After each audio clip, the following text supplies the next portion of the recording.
Cut करने के लिए एक मिनट भाई थोड़ा भी कर लेंगे।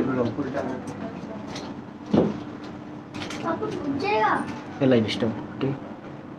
जी हाँ भाई लोग नमस्कार। आप लोग देख रहे हैं भोजपुरी मीडिया। तो खेसारी लाल यादव जी पहुंच चुके हैं मुंबई और आज उनका एनिवर्सरी है और सभी परिवार के साथ मतलब सभी लोग के साथ मिलकर केक वहां पे काट रहे हैं और अपना एनिवर्सरी मना रहे हैं।